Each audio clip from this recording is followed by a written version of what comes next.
It was a quiet afternoon in Palo Alto, the kind that hides history in the making. Bill Gates had arrived unannounced, dressed simply in a gray sweater and jeans, without an entourage, without cameras.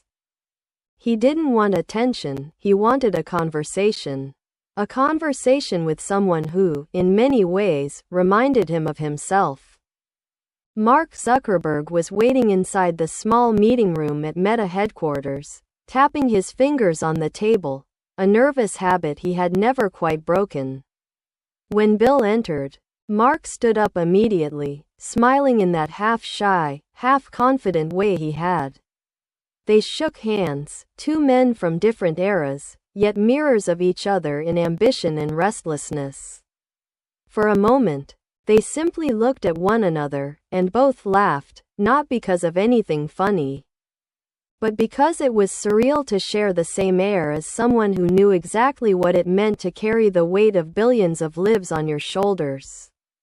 Bill took a seat, glancing around the minimalist room. One large screen, a few sketches on a whiteboard, and a shelf of prototypes. "You know," he said softly, "this reminds me of my old office back in the early days of Microsoft, the same mess, the same energy." Mark chuckled. "Except now the mess lives online," he said, gesturing toward the screen showing Meta's virtual world in testing. Bill smiled, his eyes sharp but kind. "Technology always changes form," he replied, "but the obsession behind it never does."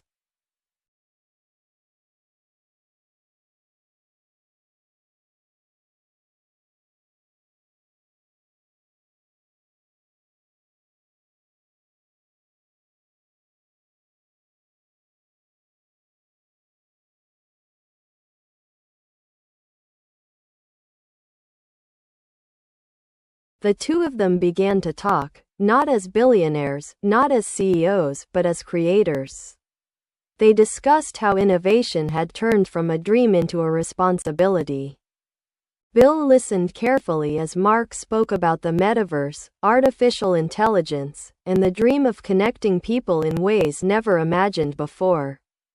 Bill nodded, but his silence carried something deeper. "Connection," he finally said, "isn't just digital. It's emotional. When I started, I thought giving people computers would unite the world. But connection isn't about access, it's about empathy." Mark leaned back, considering that. "So you think I'm chasing the wrong thing?" he asked. Bill shook his head. "Not wrong. Just incomplete." That answer hung in the air for a long moment. Outside, the California sun was beginning to dip, its golden light spilling across the office. Bill stood and walked to the window, watching people walk by outside. Engineers, interns, dreamers. "You know, Mark," he said, "the younger me would have been fascinated by what you're building. But the older me wonders, how many people will look up from their screens to see that sunset?" Mark followed his gaze. For all his brilliance, there was something grounding about hearing those words from Bill Gates, the man whose vision had once defined technology itself. They moved on to talk about power. "Do you ever feel," Mark asked, "that you have to be perfect because the world expects it?" Bill laughed, a quiet, knowing laugh. "Perfection," he said, "is a myth. You build, you fail, you rebuild. But when the world's watching, failure feels like a sin." Mark nodded, his expression serious now. "I think about that a lot," he admitted. "Every decision I make affects billions. It's hard to sleep sometimes." Bill looked at him with genuine empathy. "That's the part nobody warns you about. Success isolates you. It's a strange kind of loneliness. Not because you don't have people around you, but because very few understand what it's like to make decisions that big." Mark hesitated, then asked, "Do you ever regret becoming who you are?" Bill didn't answer right away. He stared out the window again.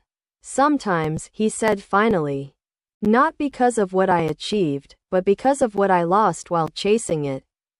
Friends, moments, simplicity. You spend your life trying to build something bigger than yourself.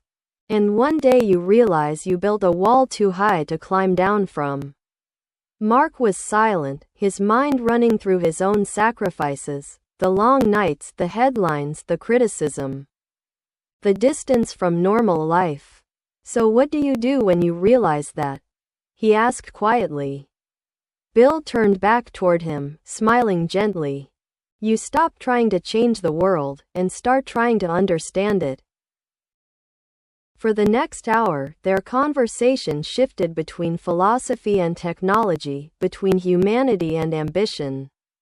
Bill spoke about the early internet, about how he had imagined it as a tool to empower, not distract. Mark listened closely, sometimes defending his vision, sometimes just absorbing.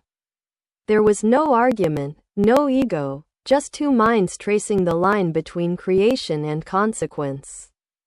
I envy you, Bill admitted at one point. You still have time to change direction, to add heart before it's too late. Mark frowned. Too late for what? Bill sighed softly. For forgetting why you started. As the evening deepened, a quiet moment arrived. Bill asked, do you know what the greatest irony of technology is? Mark raised an eyebrow. What? Bill smiled, almost sadly. We built machines to connect people, but we forgot to connect with ourselves. Mark's gaze dropped to the table, his reflection faintly visible on its polished surface. You're right, he said. Sometimes I feel like I've built a world that's too big for me to understand anymore. Bill nodded, his tone reassuring. Then maybe that's your next challenge, not to understand it, but to humanize it.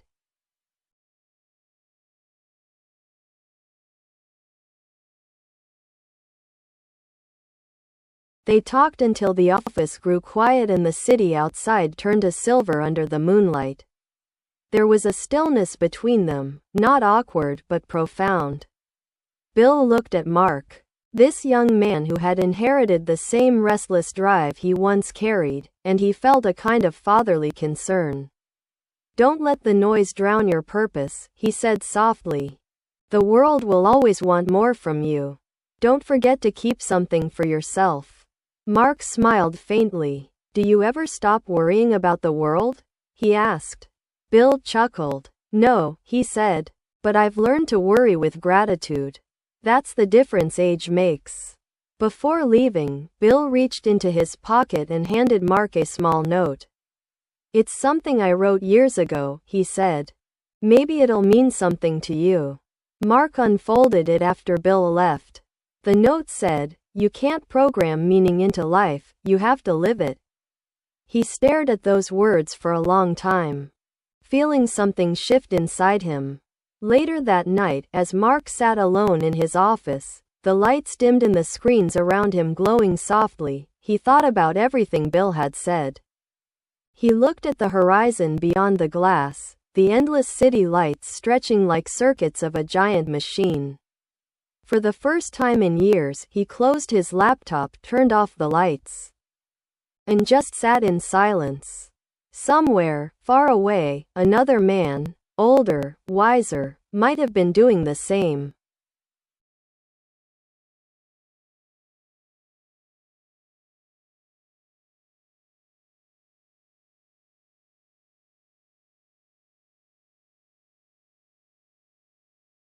The world would never know the details of that meeting. It wasn't about business deals or partnerships. There were no cameras, no press releases, no announcements. Just two men who had shaped the digital age, sitting across from each other, quietly realizing that connection, real connection, doesn't come from code, but from understanding. The meeting lasted only a few hours, but its echo would stay in both of them forever. And perhaps, in that moment, both Bill Gates and Mark Zuckerberg remembered something the world had long forgotten, that before technology, before progress, before innovation, there was humanity. And without it, everything else was just noise.